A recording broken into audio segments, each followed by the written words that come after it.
Good evening. I was just thinking about something that was stemmed from a comment I got about, sounding like somebody else on YouTube or,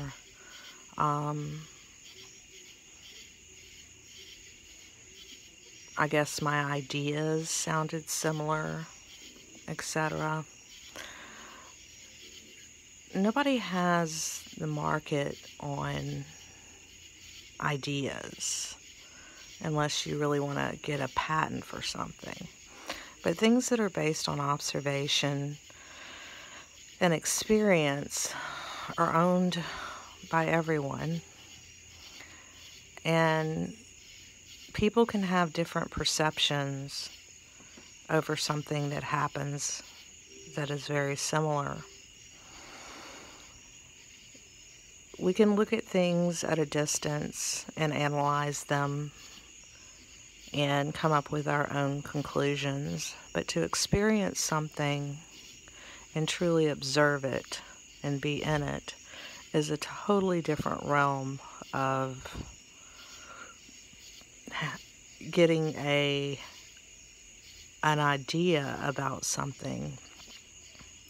It becomes part of your daily life, a memory, a truth to you,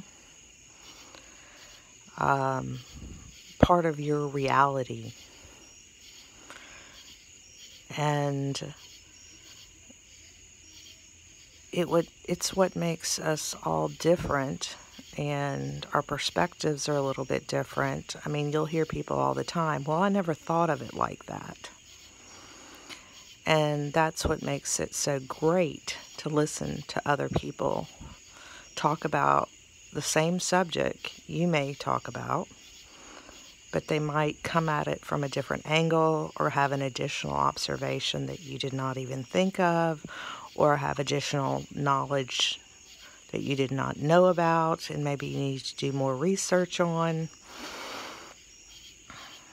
And this is a process.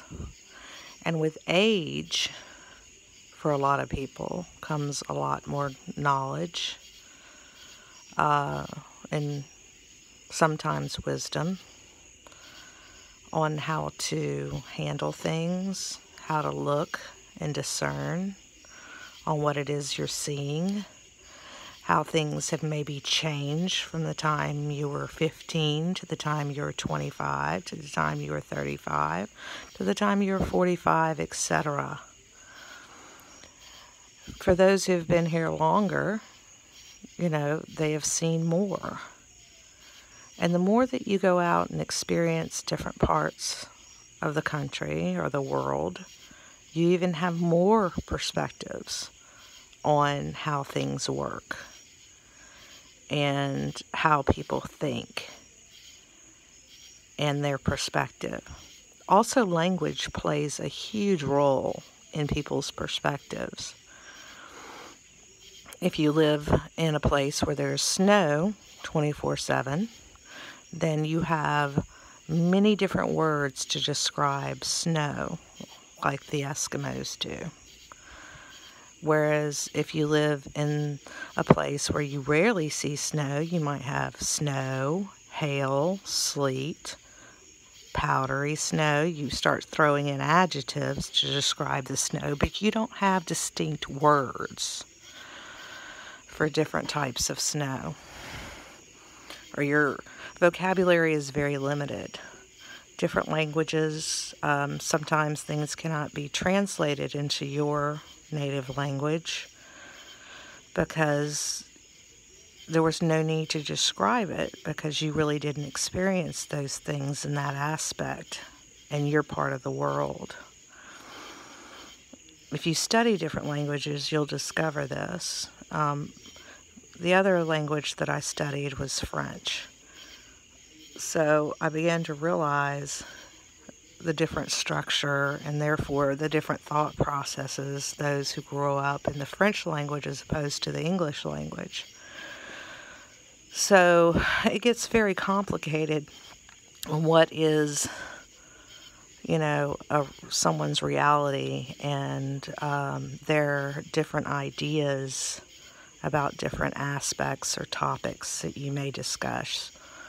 And it makes it very interesting to have those discussions, to listen to other people's different ideas, to watch on video the type of cinematography, pictures, things they use to describe, whether they pull them from someplace else or they create them themselves, and how it is that they illustrate their ideas.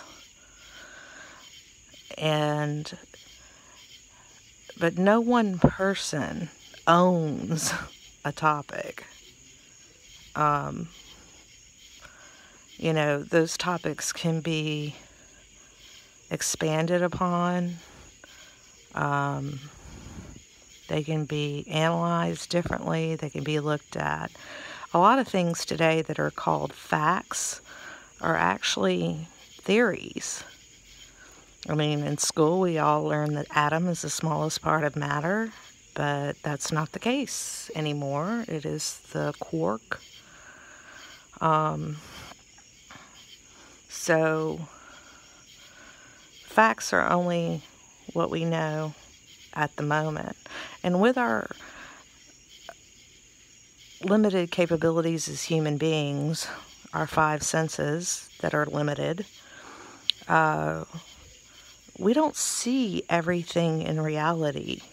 We don't hear everything that exists. We don't taste every aspect of everything. We don't touch every aspect of everything. Somebody who's blind, their sense of touch is far beyond those of us who see. A lot of times, people who are deaf, if they have good eyesight, they can see better than the average person.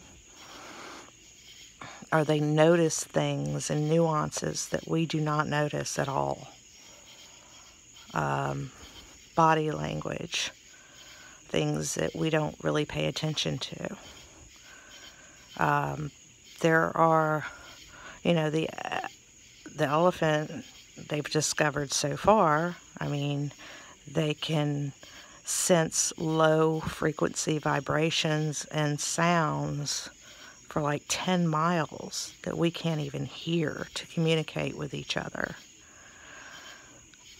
So just because we as humans cannot perceive something does not mean it does not exist.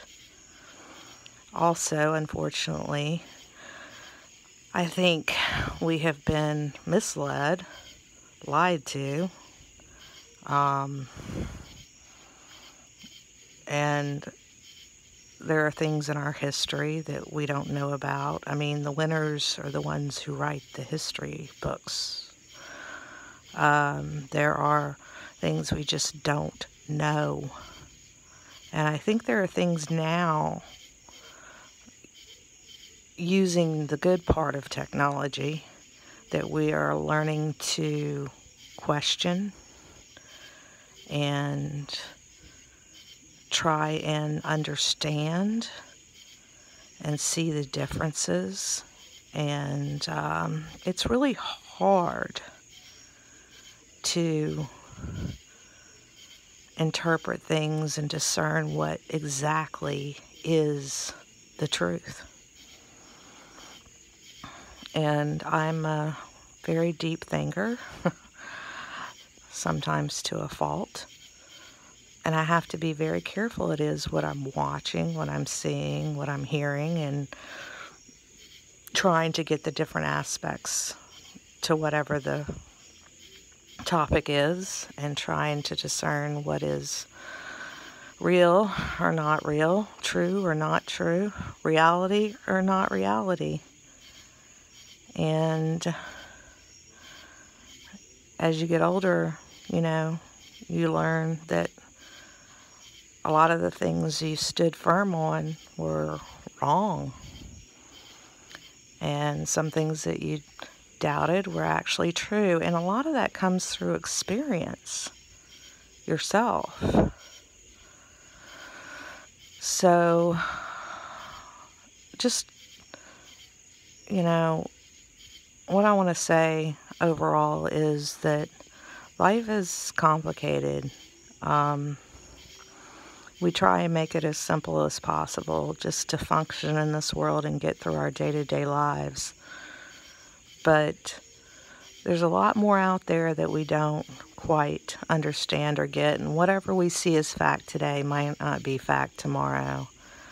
And mostly everything is a theory on the bigger concepts. I mean, there are parts of this world we live on today that we don't understand. There are new animals we're discovering in the last decade that we never knew existed. And there are parts of this world, actually, that have not been mapped, believe it or not. They might be small portions, but they're not mapped. And there's a lot still to be understood. And there's a lot still to be explored. And there are a lot of ideas that are different, that are worth listening to. But the basic morals and values of what it is to live amongst people and try and get along should be understood by all. But unfortunately, it's not. And people seem to take great delight in arguing with people who come from good intentions, just for the sake of arguing. Now, if somebody is blatantly being a liar and blatantly misleading people or using people for their personal gain, that's something different. But I just wanted to put that out there, that ideas aren't owned by people or one particular person or concepts.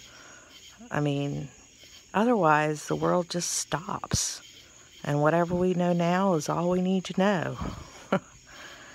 And that's not the way it should be. We should constantly be striving to do better, know more, try and find our purpose, try and survive, try and raise children to the best of our ability so that there is a future, and just try to be a good person overall, and make your mistakes and try not to make them again. Have a good evening.